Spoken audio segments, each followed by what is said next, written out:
So here we are, sharing secrets of the soil with me, your host, Regenerative.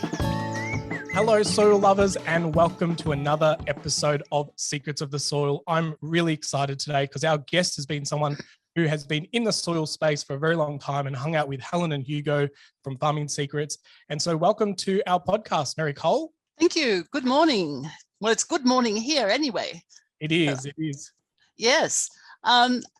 Yes, I'm Mary Cole. But what I'd like to do, if I may, is just let you know that I'm speaking from the land of the Bunurong and the Wurundjeri traditional owners, and I pay my respect to their elders, past, present, and emerging, and I extend the respect to all of the First Nation people who might be listening to this podcast, and I hope there are.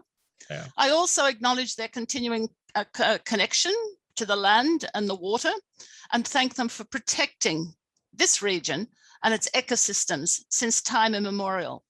Finally, I acknowledge that the First Nations sovereignty over this land has never been ceded. And with that, I hopefully in my lifetime have continued to respect the land as our First Nation people did, and all of my work has been in that direction.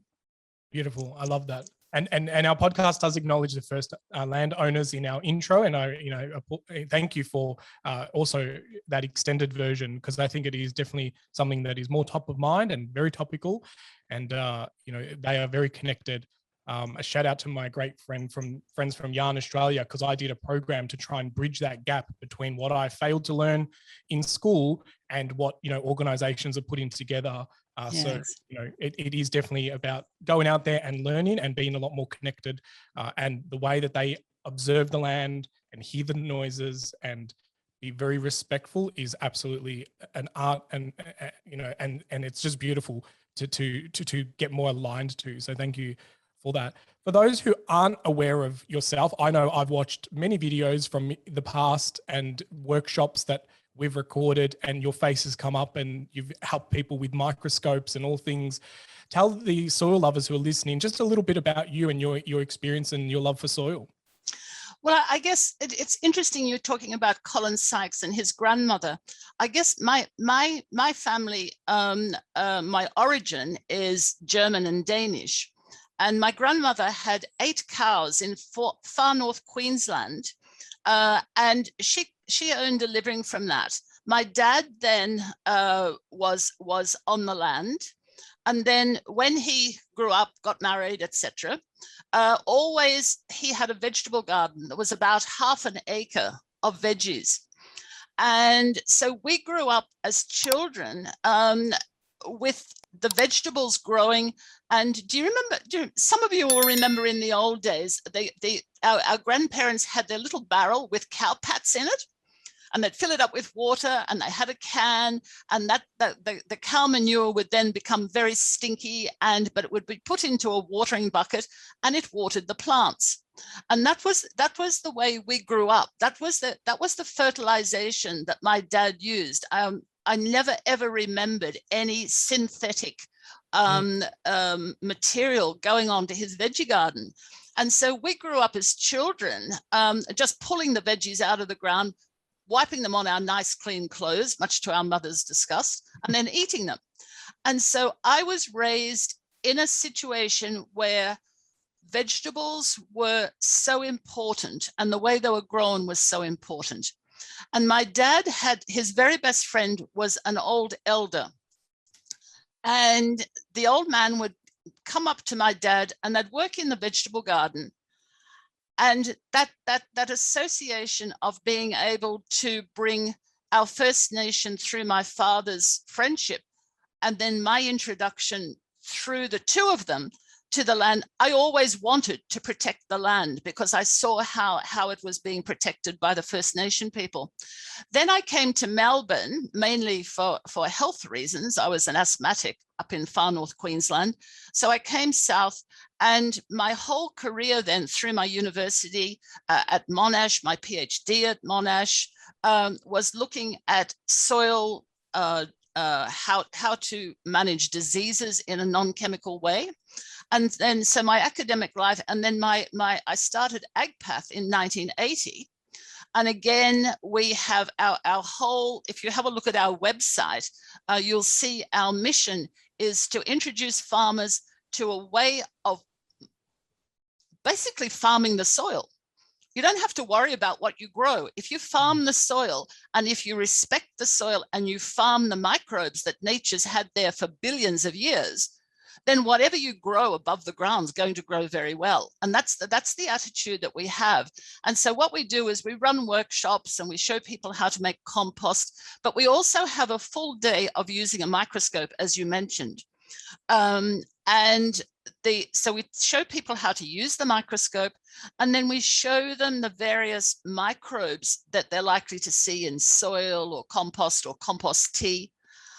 And it's awe-inspiring, because here is a population that we require to live on the planet that people don't realize are there. And so when the people who come through the courses, when they actually see these things and then they can recognize them, they just get so excited.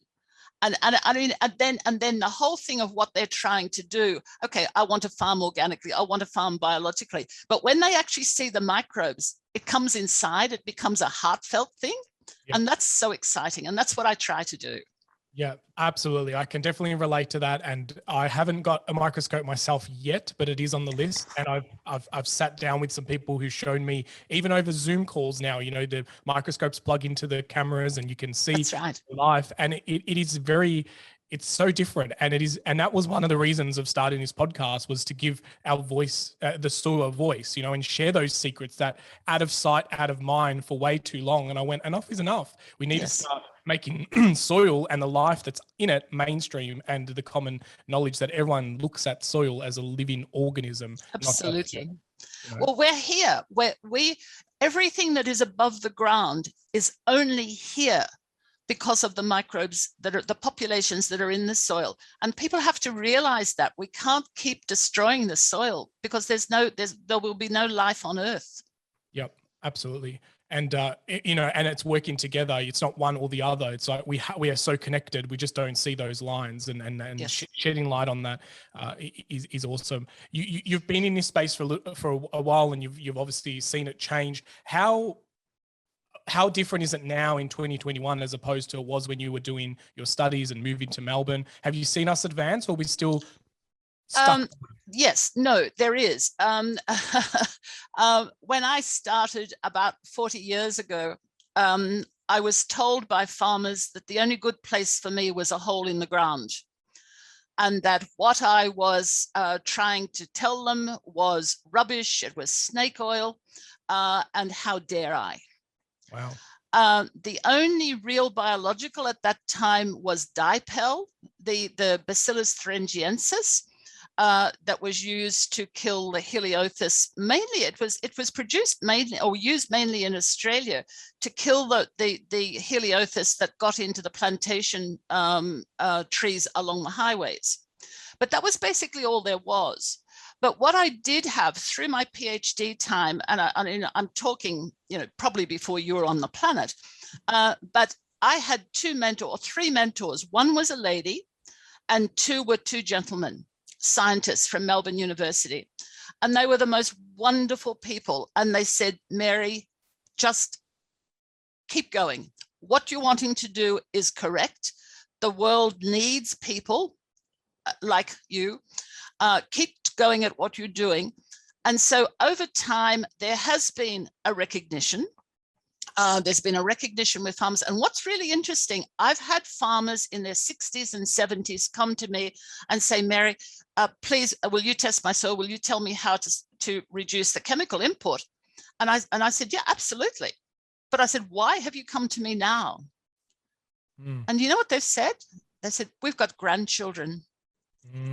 And they've got allergies, and they've got eating problems. And I wonder if it's because of the chemicals I'm using. And I say, it may not be alone that, but yes. And so they said, please help me, because I need on my farm now, I need to change my attitude, because I want my grandchildren to be healthy. And the number of times that has happened is it's amazing.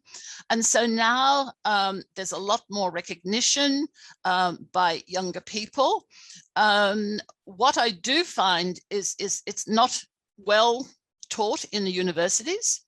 Because I have students from Melbourne University, La Trobe, coming out here and doing summer scholarships with me and internships, and then they say in 14 weeks, I learn more about soil and soil health than I've learned in a 4-year degree. Wow. So AgPath has a very big role there, and I'm very proud of it. But what I do find a little bit irritating, and I've spoken to Elaine Ingham about this, is these young people come out of the university and they think they've discovered soil microbiology. Yeah.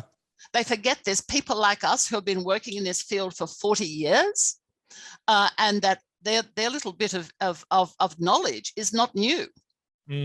What they've done is they've researched it and they've put a framework around it. That's fantastic. But please don't be so arrogant as to feel that there are not people who are, probably your grandparents' age, who have spent their lifetime in this field trying to introduce the concept that healthy soil, healthy people, healthy gut, healthy animals, it all goes together. It's a cycle, but it's not new. Yes, absolutely. And kudos to you and your resilience to push through this, because I know back then it was definitely tough. Helen and Hugo share stories all the time of you being too woo-woo or too, go put your, tinfoil hat on and go sit in the corner. That's right.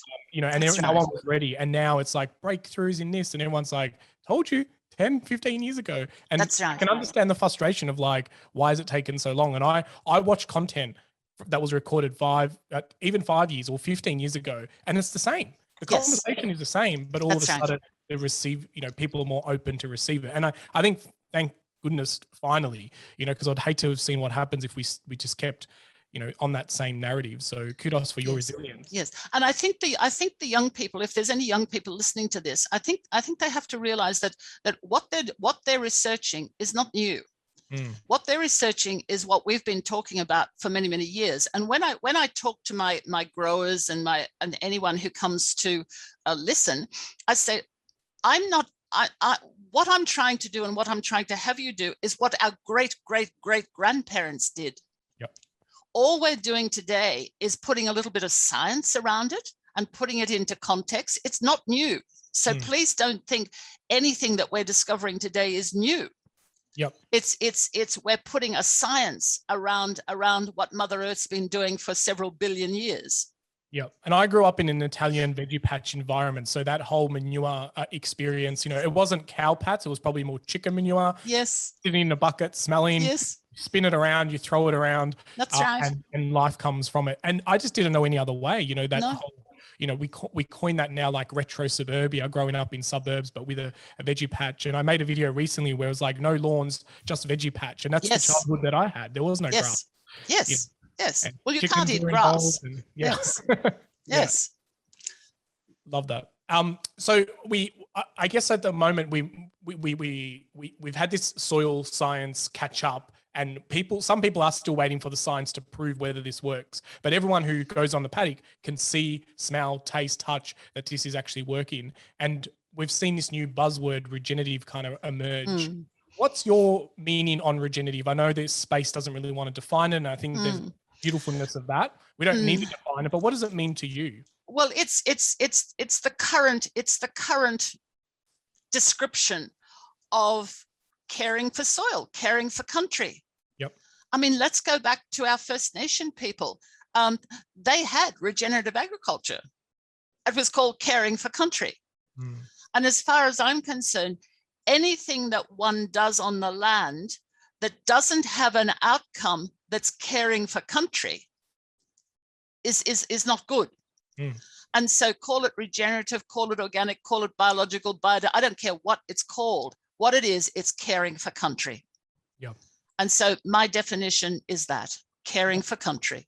Yep, beautifully said. And I agree with you 100%. And I think what you mentioned there as well about the output being a positive output, it doesn't have to, we're in instant gratification world these days where everything has to be done overnight. But Mother Nature doesn't work like that. Some things take 10 years. Sometimes they take a whole lifetime. And it is about passing it on to a next generation and caring for country, you know, and that responsibility being Exactly. passed. I know some of the areas that you've lived in and helped farmers have been recently affected by bushfires and devastating climate change events. I know a lot of our listeners out there have this thing in their mind about weeds and weed management. And, you know, with my knowledge over the years, I've really realized that plants that we call weeds play a big part. You know, we now call them repair plants or signal plants. They're trying to tell us something about the soil. So can you speak a little bit more about the way that, you know, soil caring and biological soil assessments can help with weed management? Yeah, well, I have a problem with the word weed because it has a connotation of negativity. I agree. And in effect, it isn't. It's a plant that's doing a particular job. And I can remember, in my early days of academia, I was down in South Australia with a wonderful man. He was a grape grower. And he grew organically. So his vineyard had these weedy species everywhere. But what I noted at the time, and I was very young at this stage, that nowhere could you see bare soil, nowhere. And so his vineyard looked, well, as far as other people were saying, very untidy. But and I'm saying, you've got a lot of weedy species here, because I always did call them weedy species. And he said, Mary, there is no such thing as a weed. Every weed is mulch potential. and that was back in the early 90s. And I remember that, mulch potential. And the weedy species are there often because there's been bare land. And particularly after the fires, a lot of the first growth are those fast growing, fast flowering, short-lived species that are in the seed bank for, you know, eons. And so they come through, and then we see departments of agriculture, etc., go in and herbicide them out. And so you're back to bare land again. You're back to bare land. So then it rains. So where does the topsoil go? Down the river, right? And where does it end up in the river? It ends up in Western Port Bay, and so it's destroying our seagrasses. So bare land, the weedy species come in and they put a very rapid cover into that high sort of nitrate type, low phosphorus type residue that's left after the fires, but they make a cover. They protect the soil. The fact that they're living, it depends a little bit on how vicious the fire was as to how much damage and how deep the damage is in the soil. But you know that so that's very variable. So one can't necessarily say for all of it. But let's assume that there is still some good activity down 10 centimeters or so. These weedy species, their roots are fairly shallow, but they do populate that top 10 centimeters or so. And what are they doing? They're helping, their exudates then provide food for bacteria, for the fungi, but more importantly, the mycorrhizal fungi. The mycorrhizal fungi are so important to get that biomass back in there again. And so if you want to manage weeds or these weedy species, don't let them flower. Just stop them from flowering, mulch them, but don't kill their roots. Leave the roots alive. And then gradually you bring your grasses back in again. They will come back in again, and they'll crowd out the weedy species. Now, one of the problems we have in this area, because the soil's so fertile, is capeweed. I've got photographs on my website where on our 60 acres, we don't have capeweed. But when you have a look at the photograph, all the way around the property, it's yellow. It's a carpet of yellow. And so the farmers come on here and they say, well, how come you don't have capeweed? And they say, well, we use compost tea and we use fish and kelp. We don't use herbicide. And so then I started with a vineyard just north of the highway here, and he was looking for compost tea and fish and kelp and a good nutrient base to help in the vineyard. And he called me up and he said, Mary, come and have a look at this. The capeweed's gone. Where I've put the compost tea and fish and kelp and whatever, the capeweed's gone. And so I said to him, well, let's have a look. He wouldn't believe me. I said that you'll find there's been a change in the soil microbial activity. And the people who don't believe in compost tea, you know, they're saying, well, if you're going to put a few microbes that don't belong to your particular property on the property, what good are they going to do? Well, whether they do any good or not, what the data shows of change in the composition of the soil and the soil microbiology. Now, whether it's a placebo effect, who cares? It works. We've got the data. So we actually took soil samples from, well, both from our place, but also from the vineyard. And we took soil samples from the headlands where he hadn't done any, put any compost tea. So it was yellow with capeweed. What was very clear when we had a look at those soils, one was very dry, had no structure. The other in the vineyard had a nice structure. There was the roots of the grass, because he had good grass cover. The roots of the grass were down a lot deeper. And just to back up again, we had already done some baseline chemistry in the vineyard. So the baseline chemistry in the vineyard was the same as the headlands. We then, over 2 years, put in compost, tea, fish, kelp, molasses, and the structure changed.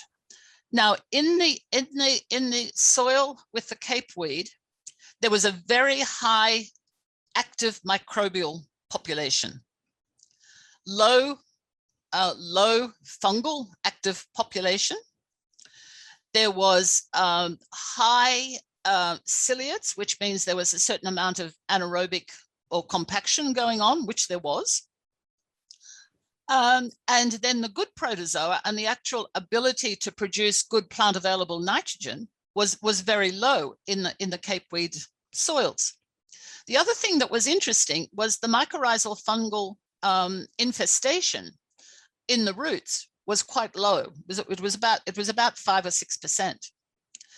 What we did then over 2 years is we made the compost here. We make the compost tea, goes up the road, and we sprayed it on the vines to runoff.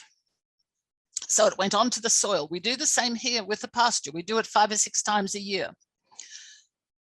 What we found then, about 2 months later, we went back and we then took another set of soil samples.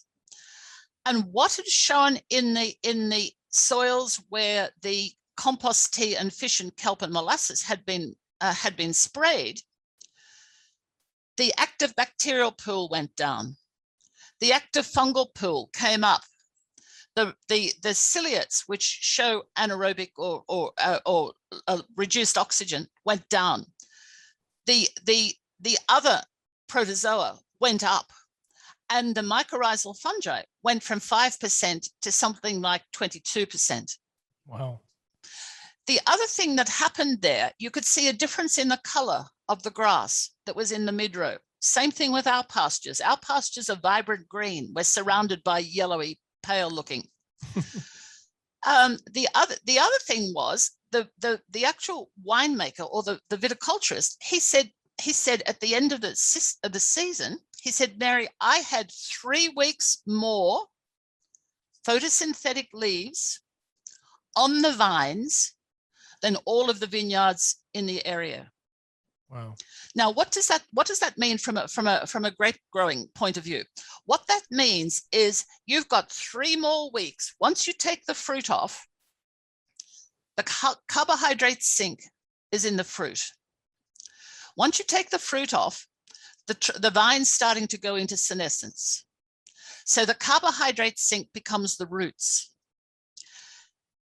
Imagine here, this particular vineyard now has 3 weeks more nutrients, carbohydrates stored in the roots across the winter, ready for the next season. Now, the next season, that particular vineyard was able to increase their bottle price by 1 bracket. Wow. because the quality had improved. Now, why does that happen? Okay, was it the compost tea? Who knows? Was it the fish and kelp and we just fed the soil and fed the microbes in the soil? Does it matter? Does it really matter? What it means is that we did something that was very positive in that vineyard. And it's great making compost and compost tea anyway, so who's not going to do it? But what we did is we showed with just using fish, kelp, and molasses that we had a change in the soil structure. We had a change in the activity of the microbes that were in the soil. We actually had an impact, a huge impact on the vines, so that those vines are more resilient. They're producing better wine. Does it matter how it happened? What matters about it is that we used a natural system to improve a natural system with everything that was great about it. Now, that vineyard doesn't use any synthetics anymore. They're now they came to a workshop, they now make their own compost, they make their own compost tea, and their grapevines are in beautiful condition. So then if somebody comes along and says, well, you know, why would you bother doing this? Well, why would you bother not doing it? You know, it's worked.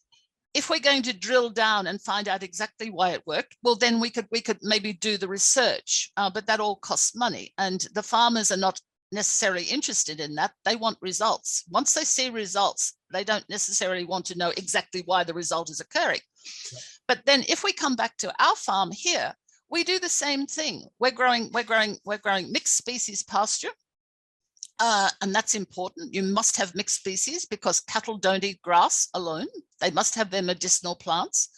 And a lot of these weedy species that traditional farmers try to get rid of, like plantain and dock and some of the little dandelions and things, they're fantastic to eat in your salads. They're not weeds. They're actually food.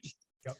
And so you can go out into the garden, pick your various leaves for your salad, and then go out into the paddock and pick a plantain leaf or pick a dandelion leaf or something.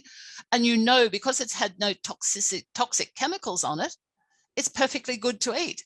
So this whole attitude of these things are weeds, they shouldn't be there, you know, it just doesn't hold. It just doesn't hold. I have real problems trying to understand the attitude. I'm with you, Mary. I completely agree. I used an analogy once, and maybe the soil listeners can hear this. And, you know, it's kind of like when you scratch yourself and a scab appears. The scab is there to protect the soil, and it's a healing process. If we constantly take that scab off, we're delaying the healing process. Exactly. Weeds is like the scab, like you said with the fire. Yes. Fire comes through, weeds come up. It's a defense mechanism. It's like, oh no, I need to help this soil survive. Here is the low-hanging fruit, succession plants that can come up and create the scab on the soil. And yet then we think we can go there and remove it using herbicides, and that to me feels crazy. And I can relate to you, and your passion is definitely coming through. I'm nodding vigorously for the people who are listening. Everything you're saying is in my world, in my brain, and I am so, you know, in comfort that you are sharing this and a big advocate. And I know that the soil lovers who are listening to this are going to take something away from that. Thank you. Paradigm shifts, you know, changing the conversation. It is a paradigm shift, and it's education. And I think, you know, people often are critical of farmers. Farmers do the best with the knowledge they have. Absolutely. And so that must never be criticized. I guess the only criticism is if they're not prepared to listen to more information. So I always say farmers always do the best they can with what they have and the knowledge they have. So what we need to do is not criticize. We have to show by example and to educate. And education is everywhere. It's got to happen. And also, you'll always have someone who is not prepared to listen. But the best possible way of getting someone who's not prepared to listen to actually start to listen is to have his neighbors change what they're doing. And just hanging over a fence and watching, my gosh, why am I here with this? And why is he there with that?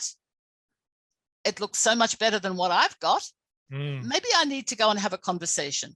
And that's the very best way of picking up those intransigent people. Because again, sometimes it's fear, because it's so different. You know, my property doesn't look pristine. Well, what's pristine? You know, nature says, well, everything has a place, everything has a reason for being there. And Mother Nature never allows any cowboys along. Anybody who's freeloading is got rid of very rapidly through succession and through evolution. So everything that's there has a reason to be there. And so what we have to understand is, if you're there, why are you there? Please explain to me, why are you there? And there is an explanation. You just got to listen. But it's more than just hearing. You've actually got to listen. And there's a difference between hearing and listening. That's good. You've got to take, when you listen, you actually take it into your heart and you think about it. And that's what I try to do. I try to find every possible way I can to explain a concept to someone. And then when you see the light come on in their eyes, they've got it. Okay, they're on the journey. You know, don't have to worry about them. They're on the journey. And that's awesome. Magical. Sounds absolutely magical. And I really, I hope that when COVID is over, we can spend more time physically on the farm and in the labs and doing more projects and exercises. And I love the fact that you're bringing students in, and there's these comments that they're learning more in 14 weeks than their whole degree. And it's just another, example to me, coming from the tech marketing business startup world. I felt very left behind with the education. I was learning more things on YouTube than what I was in the classroom. Yeah. And, I feel like now that our access to information, and you're quite right, there is so much information out there. The basis of Farming Secrets was to educate and inspire people to just think differently. That's right. And I want to sit with what you said as well, where no one has done it wrong. Everyone is doing the best that they can with the information. And, sometimes the information that was getting passed around was current of the time. But there is definitely a time where I know it's become a little bit more normalized now. And I was chatting to Martin Williams a couple of weeks ago, and he was saying that all his friends who were, I don't know what you're doing over there, are kind of gone, hang on a minute, that thing that you said about 4 years ago, can we learn a little bit more? And he's a big advocate of cover cropping, but more so cash cover cropping and making a seed revenue business on top of your mixed species. So is that Martin up in New South Wales? Yeah. Yep. He did a week's course with Elaine and I at Dookie about 2011, 2012. He's an amazing guy. He's doing great things. Yeah, that would have been with Farming Secrets as well. We've got him as a testimonial of that workshop, and it's so interesting to see that people who are resilient and stick to it now, he's going around and, like yourself, educating, once a student. What I love about this space is that a lot of the mentors and experts that are hanging out in this space now were students 15, 20 years ago. Yes. And you get this bug that you just have to give back. You can't just take this and keep it as your own knowledge. And I'm finding the same with myself, That's right. And I'm lucky in that all through my we've been on this farm for 47 years. So not only have I been an academic, I'm also a farmer. And I know how farmers get screwed. And I know that we have to try and do the best we can on our property, because once the product leaves the farm gate, we lose control of it, sadly. So I've tried always to be able to put, or to say to my academic students or to my farming students, I'm a farmer too. I understand where you're coming from. So I can put the two together, and that's given me an enormous advantage because, we would put something through a market, or we'd send something to market. And I actually, at the supermarkets, walking along in the days when one could, hearing the person that, oh, well, you know, down and all of this sort of thing, you know, you can get you something or other for $3. And I actually walked up to this person and I said, how dare you? How dare you do that? I know what it costs that farmer to produce that product. And so these sales things really upset me. And so we try to buy from farmers markets, or we don't buy very much, actually, we grow our own. But this thing about not respecting the value of good food. And then you hear someone say, oh, well, you are privileged and rich, you're not poor. No, I'm sorry. That's not the argument. You buy less good food than you do bulk bad food. And so put it together like that. So I always say, well, okay, we can feed the world. There's more than enough food being produced. It's the way it's distributed. It's the way it's damaged. And we don't need a carrot that doesn't have a bend in it. Still tastes the same. Why do we have to have a carrot that doesn't have a bend in it? All that waste, it's not necessary. And so go back to growing your own if possible, buying your product as close to where it's produced as possible, and look at how that farmer has grown that. Has he farmed his soil? You go and you say to a farmer, are you farming your soil? Well, first of all, he won't know what you mean. But if you explain, and they are in this paradigm, they say, yeah, I am farming my soil. I have clients coming along, and they'll phone up and they say, we've got some disease in our plants. We've got a problem with our plants. I said, no, you haven't got a problem with your plants. You've got a problem with your soil. That's why you've got disease. Let's have a look at what the disease is that you're talking about, and we can fix it by fixing your soil, not putting chemicals on. We'll fix your soil, and then your plant won't get that disease. So it all comes back. Farm the soil. You won't get the disease. Stop using chemicals. You'll get less disease. Yep, resilience, and the plants will just thrive. I want to touch on something that you mentioned before with the value of food. And I feel like COVID helped push this narrative. As much as COVID was hard, when COVID first hit, everyone went out and bought seeds. Toilet paper and seeds ran out. And then what happened is I got a lot of people in my inner circle going, do you know how hard it is to grow 4 carrots? I cannot get 4 carrots to grow.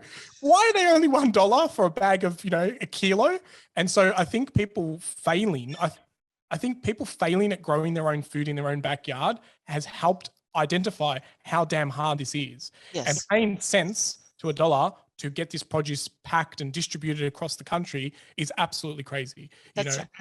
Yeah, I just wanted to share that story because it's important. It's important. And what we need to do is what I'm hoping, and what I would please people, keep growing. Keep growing your own food. When COVID comes off, don't worry about it. Please keep growing your own food. It's much better for you. Better gut biome. Yeah, nutrition per dollar value is, I think, what we need to start calling it. Food, I think, in the future will be measured by its nutrition density and not kilos. It has to be. It has to be. And also the time between picking and getting to the market, because when you look at some of the nutritional figures, sometimes within 24 hours, nutrition has gone down 50%. Certainly within 3 or 4 days, it's down to next to nothing. It looks pretty, but it doesn't do you any good. Yeah. And that's why we have to keep buying more and eating more and never feel full. The research of people not feeling full and content is because we're lacking nutrients. The body's saying, give me more because you're not nourishing me. Yeah. You're just giving me fiber and water. Yeah, absolutely. Oh, I think we could talk about this for days and days and hours and hours. I really appreciate everything that you've shared, and the conversation has gone, down different pathways. And that's just what's the word I'm looking for? That's like just how interesting soil is. It is about the human health. It's about the plant health. It's about nutrition. It's about communities and bringing that back and making farms more profitable per acre rather than just what's the yield, the weight. It's just not sustainable. And a big point, no one's doing it wrong. Everyone's just doing it the best. And this is the whole point of educating. That's right. I say coins have 3 sides: the heads, the tail, and the edge. And you just need to explore all of them. You've got to look at things from multi-dimensional and then make your own assumption and say, yep, I want to focus more on this element. That's I right. really appreciate it. I see a lot of books, and for those listeners who can't see the visual aid, the visual videos are always available on our Soil Learning Center. But what's your favorite book behind you? Is there a book that you always go to and lean on? And in the center, there are all of my plant health, plant pathology, mushroom identification books, and that's where I spend most of my time. I turn around and pull it out. Yes. Because I'm not a full-time academic anymore. I have all my academic library at home. Yes, and it's used as a resource by students as well. Love that. Yeah, I'm always interested in books and lean-tos, and identifying of fungi is a big topic, and we probably do another podcast on that, because fungi, and you mentioned the mycorrhizal fungi. If there's one thing that people can do as a takeaway from this conversation, is go and look at the mycorrhizal fungi and start understanding that mycelium network that is being created. A beautiful documentary on Netflix. Mary, I don't know if you've seen this, called Fantastic Fungi. Yes. It's just so good. I got goosebumps. It's awesome. It's awesome. Yep. Yes. Wonderful world that's just completely thrown in the dark and not spoken about. That's right. And yet it is so important, because the mycorrhizal, and this is what conventional agriculture does. It destroys everything, but it particularly destroys the mycorrhizal fungal biomass, which is so important to carbon sequestration and water holding capacity, etc. Yep, love that. But that's a whole other topic. I agree. Well, let's become the voice of the soil. If you were the voice of our soils, what would you say to everyone on the planet? Please stop poisoning me. I know what to do. I've been here for billions of years. I can support you if you just stop poisoning me. Beautiful. Get out of the way. Let me heal. Stop thinking you're smarter than me. I love that. Exactly. Well, Mary, it's been absolutely delightful hanging out with you today. If anyone is interested, I know your website is agpath.com.au, but how can people hang out with you a little bit more? Like where are you hanging out these days? Well, very close to home, because I'm in lockdown as well. Look, we on our website, we have workshops, weekend workshops. I'm always happy to talk on Zoom. Yesterday I have a new client in Zambia. And he's wanting to grow his macadamias organically. So we had a big Zoom meeting. I'm always happy to talk. Send an email. If you want to talk to me, we'll make a time. Or if you've got questions, send an email. I get loads and loads of mushroom identifications and things just by emails. I'm in the last, hopefully, quarter, not less, of my life. I can't give anyone my experience, but I can start them on the journey. Yep. And I really would love to do that for anyone who wants to ask. Love that. Mary, I definitely know that we're going to be hanging out a lot more. We can definitely help bridge that. Virtual classrooms, webinars. There are no boundaries in this world of Zoom, and everyone now knows how to jump on and hang out in classrooms and share. Like I said the other day, I hung out with someone sharing their microscope through a Zoom link. It's just magical what people are able to do, and it bridges the research from what's happening on the other side of the planet to here. Exactly. There are no boundaries, there are no borders. Exactly. And Mother Nature doesn't know that. We built the fence. We built the Absolutely. She has no boundaries. Love that. Well, on that note, thank you so much for hanging out with us today. Soil lovers, there you have it. Mary Cole from AgPath. Definitely hang out. Go have a look at the content that's there. As Mary just said, open to sharing that information, doing identification. You really have no excuse not to get curious about soils. So on that note, soil lovers, keep digging deeper into our soils, get outside, look into microscopes, go borrow one, get on a YouTube video and just have a look at the life under a microscope, and you will be blown away. Nothing short of it. Okay. Thank you so much, Ray. Thank you for having me. Bye-bye, everyone. Take care.